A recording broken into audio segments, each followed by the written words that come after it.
মাসের মধ্যে এইরকম কাণ্ড একদমই করিনি। পূজার চিন্তা করতে করতে মাথা ঘুরে গিয়েছে। কথা শুনে হাসিও পাবে। রাধে রাধে বন্ধুরা, কেমন আছো তোমরা? আশা করি তোমরা ভালো আছো, সুস্থ আছো।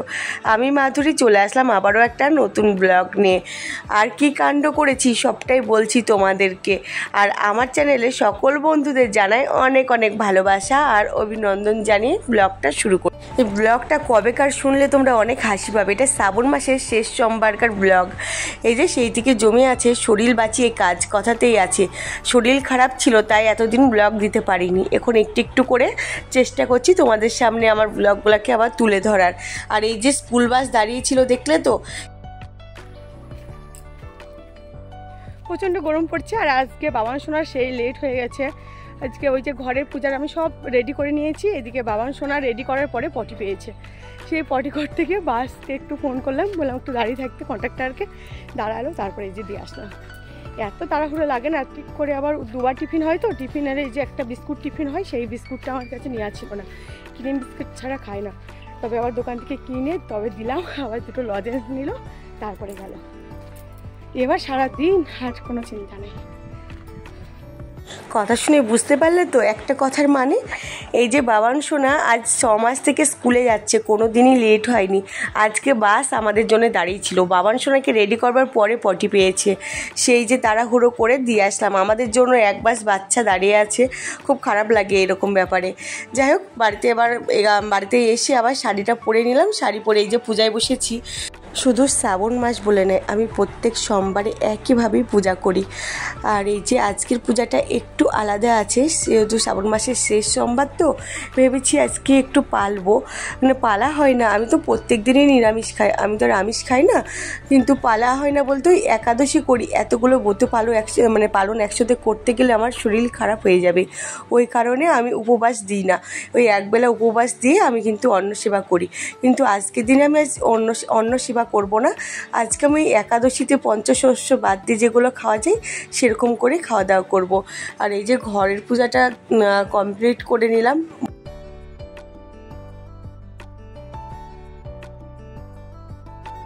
এই কাণ্ড দেখে তোমাদের কার কার হাসি পাচ্ছে? যাদের হাসি পাচ্ছে অবশ্যই কমেন্টে বলবে। হ্যাঁ, যে এতদিন পরে আমি ব্লগ দিচ্ছি। কবে চলে গেছে বলো তো? শ্রাবণ মাসের শেষ সোমবার, আর এখন ব্লগ দিচ্ছি। এরকমটাই তো করি আমি, বলো।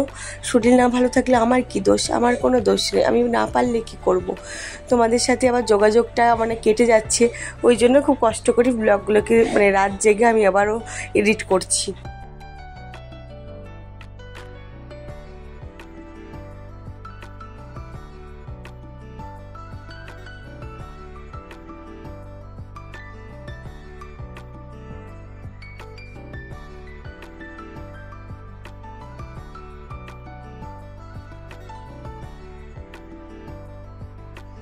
আমি অনেকবার বলেছি, আমি অনেক ছোটোতে আমি শিবের পূজা করি। অনেক ছোটো থেকে শিবকে ঘরে প্রতিষ্ঠা করেছি ঘরেই, সেই থেকে আমি পূজা করি। শিবরাত্রিতে উপবাস করা আমার হয় না কোনো বাড়ি, কারণ মা কোনো দিনই করতে দেয় না।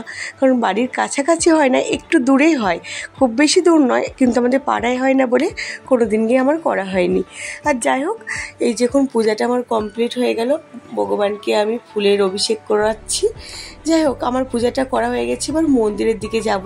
চলো, এখন আমার রাধা গোবিন্দকে একটু আরতি করে নিই। রাধা গোবিন্দকে তো প্রত্যেক দিন গিয়ে ভোগ দেবার পর একটু আরতি করতে হয়, তো এখন একটু আরতি করে নিচ্ছি।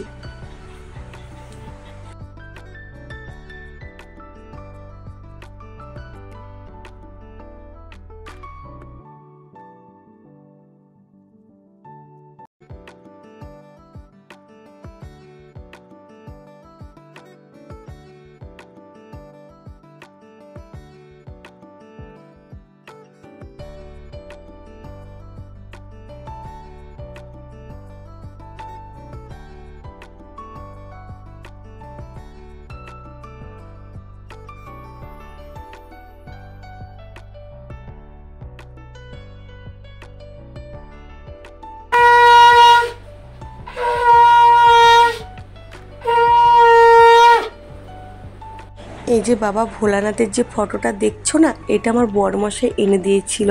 কাশ্মীরে ডিউটি ছিল, ওই অমরনাথে ডিউটিতে গিয়েছিল, তখন আমার জন্য ওই যে ফটোটা, একটা শিবলিঙ্গ অর্ধেক পিতল আর অর্ধেক পাথর, ত্রিশূল, অনেক কিছু এনে দিয়েছিল, আরও অনেক ফটোও এনে দিয়েছিল। তাই তোমাদেরকে বলা হয়নি, আজকে একটু বলেই দিলাম। যাই হোক, এখন আমরা ঘরের পূজা কমপ্লিট করে এখন মন্দিরের দিকে যাচ্ছি। প্রচণ্ড গরম আর ভীষণ রোদ্রের মানে তেজ।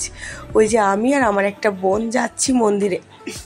মন্দিরটা আমাদের গ্রামের মন্দির, আর এই মন্দিরে প্রত্যেক বছরই আমি আসি পূজা দিতে।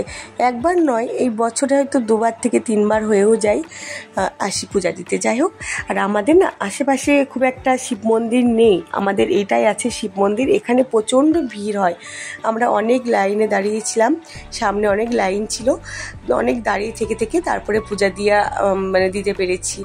তবেও একটু মানে সবাইকে বলছি, মানে নিজের মতো করে একা একা না দিলে না, সবাই একসাথে দিলে যেন ভগবানকে ঠিকভাবে ডাকতেই পারলাম না, কে কার মধ্যে জল দেয়। তাই বললাম একটু দাঁড়াও, আগে একটু ভক্তি করে দিয়ে নিই, তবেই তোমরা দিও। এই যে বলে এই যে একটু দিচ্ছি। আর এই যে ভিডিওটা করে দিয়েছিল আমার বোনকে বলেছিলাম একটা ফটো তুলে দিতে, ও যেহেতু আমি একটু ভিডিও বানাই তো, ও ভিডিওও মানে তুলে দিয়েছিল। যাই হোক, এই যে এখন পূজা দেওয়া হয়ে গেছে, এখন বাড়ির দিকে যাচ্ছি। আর এখানে ব্লগটা শেষ করছি। ভালো লাগলে সাথে থেকো, তোমরাও ভালো থেকো, সুস্থ থেকো। নেক্সট ব্লগ নিয়ে আবারও খুব তাড়াতাড়ি ফিরে আসবো। ততক্ষণ বাই বাই।